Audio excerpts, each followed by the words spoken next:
goodness. So, you raise me up so I can stand on mountains. You raise me up so I can walk on stormy seas. I am strong when I'm on your shoulders. You raise me up to more than I can be. You raise me up above my human self to my Christ consciousness. We can all be raised up to that beautiful level of the Christ consciousness. However, there's something we must do, just like the lyrics of the song said. We must be still and wait there in the silence before we can be raised up. I know that waiting there in the silence can sometimes prove to be so very difficult, especially when we find ourselves down and our souls oh so weary. Have you ever been there? Yes, amen on that? Amen. It's time like that we just want to give up. We want to give up completely and we want to go off of our spiritual path. At those times we feel like God has completely abandoned us. And we may fall into apathy and to deep depression. Or we may go to the other extreme. There's other extreme that we can go to. We can begin to be busy, doing all kinds of things, work, shopping, whatever it is, just to satiate ourselves and say, oh, I'm all right. I'm all right. And after we keep doing either of these two things, we find that we're so exhausted and we're still in deep despair. And so finally we have to surrender. We have to surrender to that silence to be raised back up. At those times we may even feel like the words in a Maxwell Anderson song called Lost in the Stars. And the lyrics are these.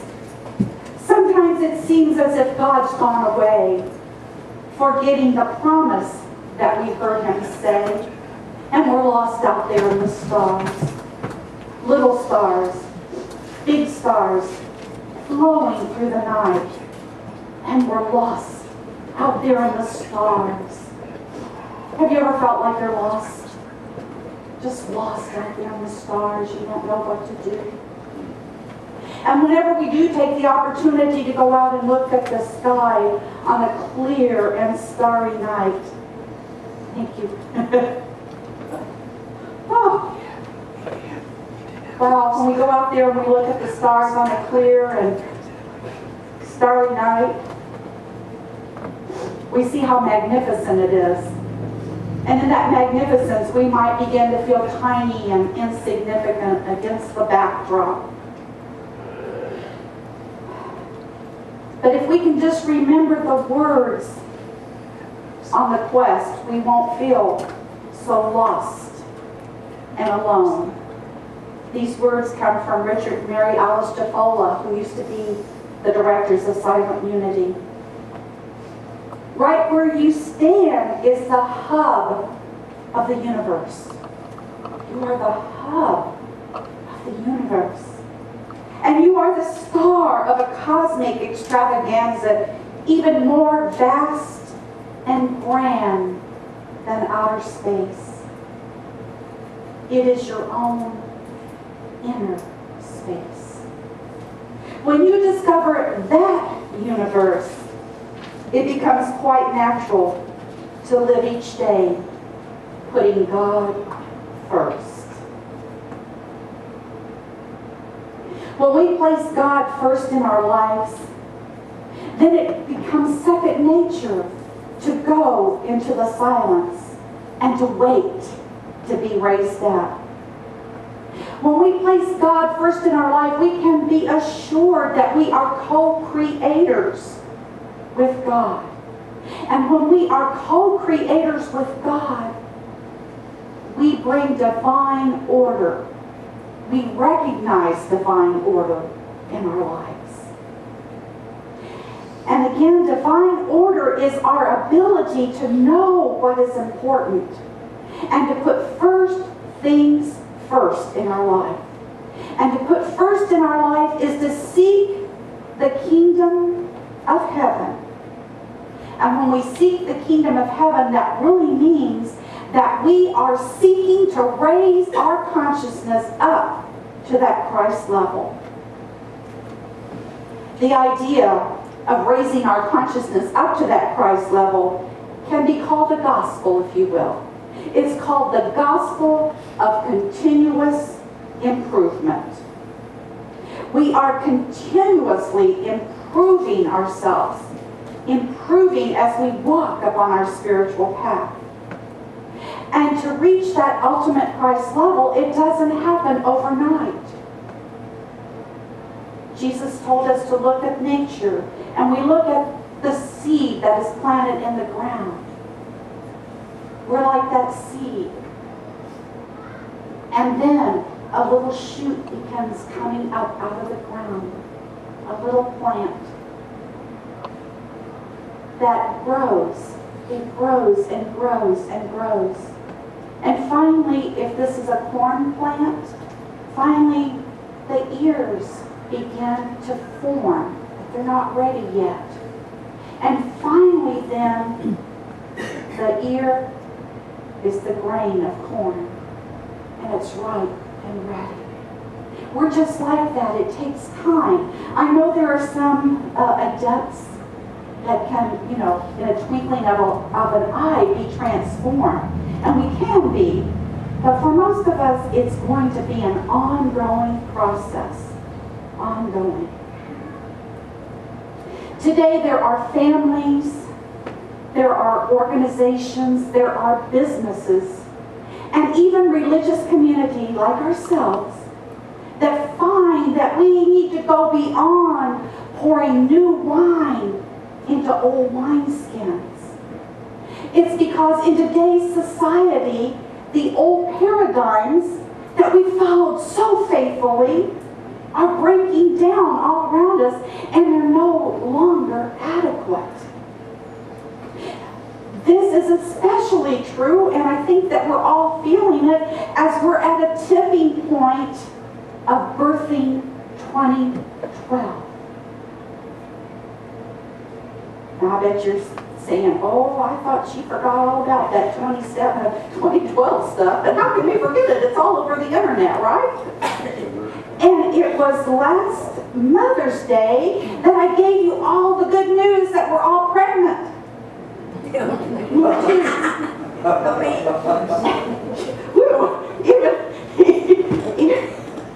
Well, I'll just say it, even perimenopausal women and menopausal women, we're pregnant. What a miracle!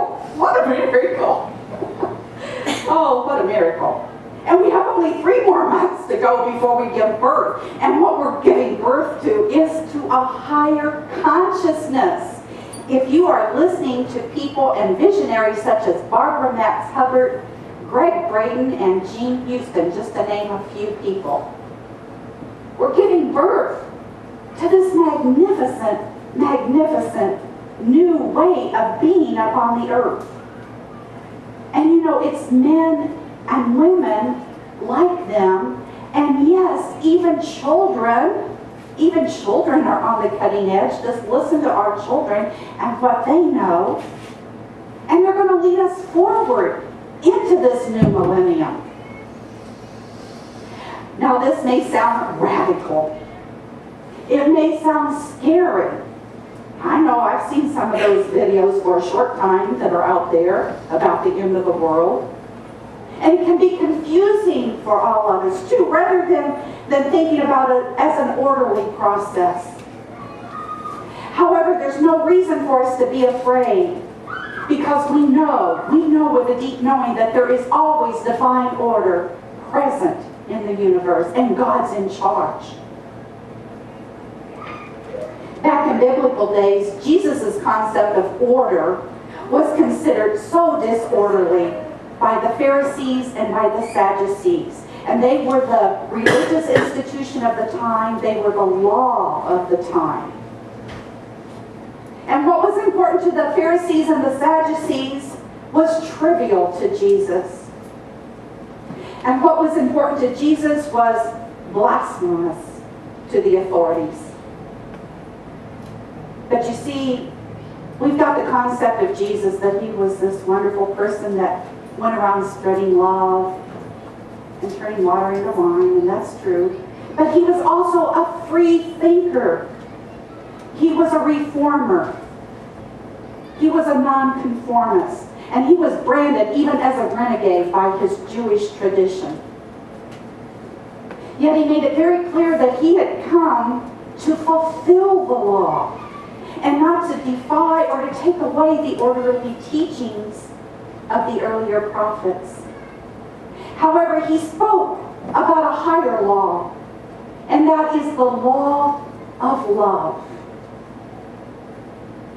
The law was so important, the law of love was so important to Jesus that he gave only one commandment during his life.